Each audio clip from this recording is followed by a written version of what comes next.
So hello everyone and welcome to our hashtag Female Boss mini YouTube series. Today I have the lovely Alison Wood, who is a co-founder of Floco. Alison is an amazing female boss and a young entrepreneur who has been running Floco since 2018 with her co-founder Mary, and they have been incredibly successful so far. So hello Alison. Hiya, thanks for that intro. Welcome and thank you for coming along today. So I just wanted to start with just tell us a little bit about yourself and Floco, and even just a little bit about how you even set the business up in the first place. That would be perfect. So I'm Alison. I'm one half of Team Floco. We've both got to the point now that we have very little other things and we're trying to build back our, I'm Alison and I run a business. So I'm now an avid knitter because it's cold in Scotland and I don't have much else to do. And Harry's obsessed with Harry Styles. So I knitted her the cardigan as a birthday present, and then somehow it became a thing. And now I'm like, oh, what else can I knit? What else can I do? Very dangerous. Floco is a lot of things. We're a community of people who flow.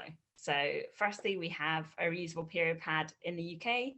We focused on making something that was comfortable, that fit the problems that people were talking to us about, mainly around how thick products were and how much they moved, and something that just made your period the best that it can be. If it's that little bit better, that's an amazing achievement for us. The other thing we do in the UK is teach puberty and gender equality and menstrual health education to try and improve the amount of education, the amount of information out there. It's not an easy subject in just teaching schools. It's not always something that is prioritized because we have 1,000 things young people need to learn. And so we go in and try and make it a space where it's young people delivering it to young people in a fun way, in a way that makes you want to learn more and engage, and is less like, what is my voice? There's a bit of that too. And third thing, and the reason we set it up, is we do lots of work internationally. So we work now in about 8 countries around the world.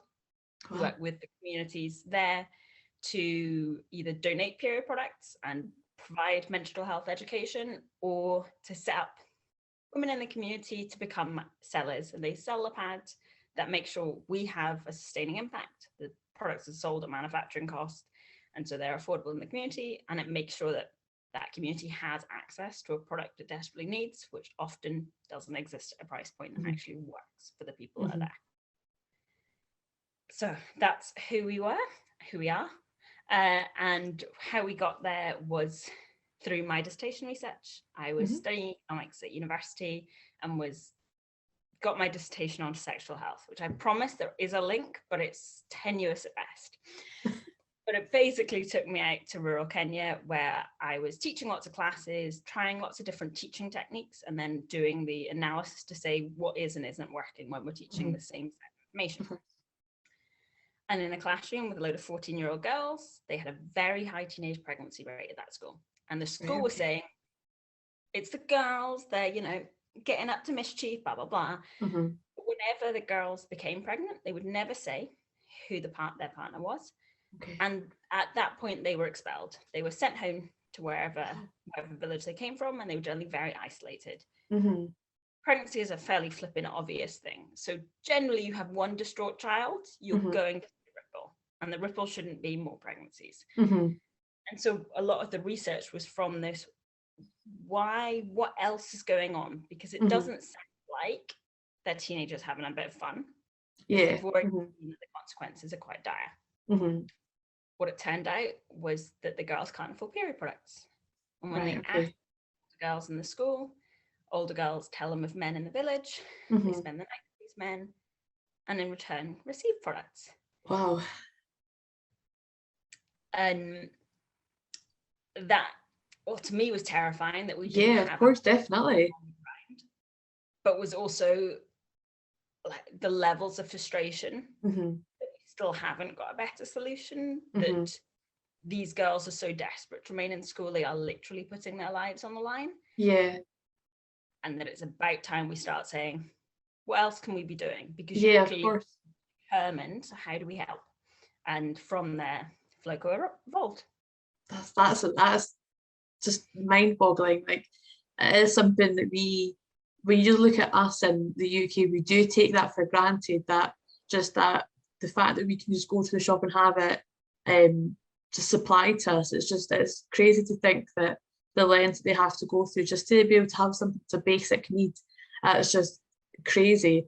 It's amazing to hear that that's where your inspiration sort of started from.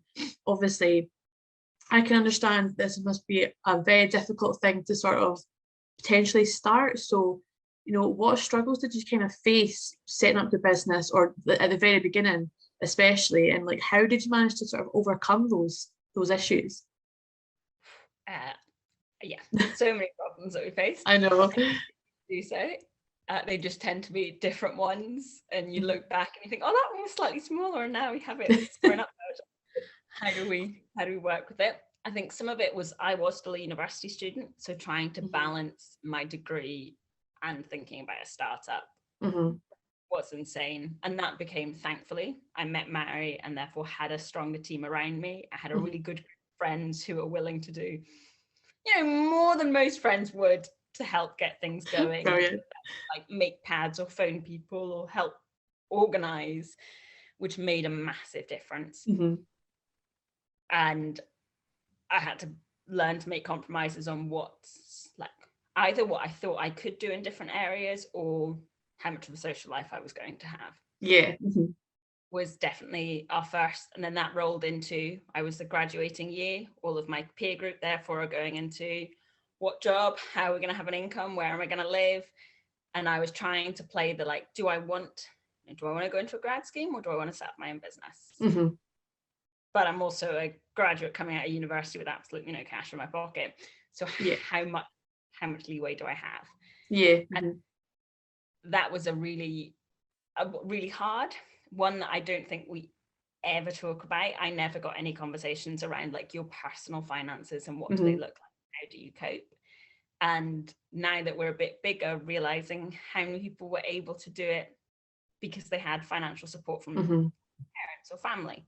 Yeah. And what does that look like? And how do we honestly have that conversation to go, if you haven't got that option, what else are you doing? So I ended up working part-time, and that pretty much funded the business. And thankfully, who I was working for was fully aware of the business and very lenient of my levels of madness to make it all work together. But that was, our next step. And then everything around things take longer than they think they should. Most people overpromise and underdeliver, and you have to learn to set expectations accordingly. All of that fun jazz of starting up. Yeah, it's always a very hard area to kind of get yourself through it, especially if you've not really had a clear idea of how you're going to do it. So the fact that you've been able to sort of say that you're 4 years on now and that you're still being very successful and the business is still going is a great sort of commitment to yourself and Mary, that you've done a brilliant job, and you're definitely inspiring to all the sort of students and young women that we're going to be sort of showing this to. I just wanted to sort of touch kind of briefly on, I know like looking after your mental health and well-being is such an important part of any aspiring entrepreneur's journey. So with that in mind, and obviously with you having a very busy career yourself and very busy business, what sort of things do you try and do to sort of relax and wind whenever you feel yourself getting a little bit stressed? I know that would be a great thing to try and help the students how to get their focus back. Yeah, it is brutally hard, and I definitely cannot say I have achieved it, but there are things that I've started to do. And so some of it is the basic hygiene of being like, I know I am function better when I have 3 meals a day, 2 of which are not pasta and cheese. And I have been to the gym, and therefore no matter how crap my day or week is going, I have to start to think like, have I factored them in? And if what am I doing to put them back into place? And so like year 2 or 3, I was really struggling, and therefore got a Gusto box and literally set myself up for like 8 weeks and was like, I'm having food delivered to the house that I can cook, that is really easy and it's going to put back on track of regularly cooking and eating, because that helps. So I have them as like my basic stepping stones. I normally do yoga and meditate like everyone keeps telling you to do. I mean, I will confess, I will do 5 minutes of yoga and 5 minutes of meditation and feel like I have conquered the world. So I'm by no means on like an hour a day of Zen. But that kind of stuff, all I find has made a difference. Mm-hmm. But I've found going, like, what is the smallest I can do? Is it writing a line in a journal or doing 30 seconds of meditation? Because on my worst days, I don't want to do 10 minutes. Yeah, of course. I can argue that I can take 30 seconds. I will spend 20 minutes arguing that I don't have 5 minutes with you. So try and find what is the smallest thing you can do that you know an easy achievement. Yeah, a little win. And then Exactly. You can it is those little wins that do help. Definitely. I have 100% agree with that. Like, I'm the same. For me, it's crafting. So when you were mentioning earlier on about knitting, I was like, yes, I'm all for that. Crafting, it can be so helpful. So just the fact that you've mentioned, like, just trying to get little wins and focus on the positives is exactly what anybody should be doing, really, to try and help them get themselves back onto a better sort of way for themselves. I think the flip side is that trying to talk honestly with people. Of course, yeah. It's been a funny moment now being around lots of other young businesses and talk to everyone in one sense, we're all at an event and everyone's like, oh yeah, absolutely nailing it, did this much in revenue, have done this, blah blah blah. So each one from video call 20 minutes later and they're like, I'm not coping, I think we're gonna have to shut, we're not gonna make it to the end of the month, blah blah blah. And it's like expectations and reality. And finding the people who will sit on the like, no, I am really struggling with you, can have that chat and be like, oh, I'm not alone in this. We have got other people that are struggling. Even if your social media is the most beautiful in the world, there are humans.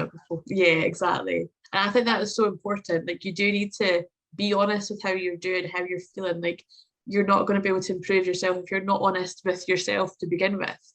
So no, you've hit the nail on the head perfectly. Yeah, of course, exactly. I can't even add any more onto that. That's perfect. So just a quick one about, obviously you mentioned that obviously Floco is all about big believers in education and empowering women. So when do you think was the sort of turning point for you when you really saw that, yes, this is actually making an impact? Ooh. I mean, we were lucky that we had it fairly early on, that my dissertation research was probably August, and by January or February, we'd taken out products to Kenya to get product testing. And so that instantly gave that sense of like, okay, one thing is done. Yeah. And getting the stories and the feedback that came through and going, okay, this does make a difference. Getting pads on the ground does make a difference. But at the same time, that's almost creates the reverse problem then of when we're constantly trying to reiterate that and I want that next month or next week, rather than being like, it's a massive project and it's going to take, we're going to see until that has happened. So I think the first bit was then, but now we see it much faster normally in a classroom because people will say things. So we had a teenage boy in one of them the other week, and we were on that gender stereotypes help no one. They are not beneficial for men or women or anybody else, to be honest. But sometimes we only talk about how they can negatively impact women. Yeah. And his thoughts were like, my dad will always treat me like this. We're not allowed to cry in my household because that's not a manly thing to do. And I will, like, that's how I will treat my kids, and they will treat their kids. And that is it. And we were all like, okay, well then, is that, like, who in this classroom has children? Do you think you have the power to change before children come along and before ever that event? So that you do feel like men can cry, or that they can get upset or frustrated, like, what is that? And then by the end of the class he was like, yeah, maybe it is, maybe I can like change, and I don't have to beat my dad. And I was like, oh, there we go, there's like something I can go, at least we got you to think that you repeat the same things your parents are doing, even if you don't like it as a response, that you have got some form of autonomy. So that was our like most recent moment. I was like, oh, we're trying, we're making some kind of impact. It's great to have like those moments that, like, even like you're saying, it was a small one, it was a little moment that just happened, but to make that impact, even just on one person, will make a massive difference. And hopefully moving forward, he will be able to kind of change his ways a little bit and be more open with his own children moving forward. That's fantastic. Finally, the only little thing I wanted to ask you today would be if you had to give one little piece of advice to give to young women looking to start up a new business, what would it be?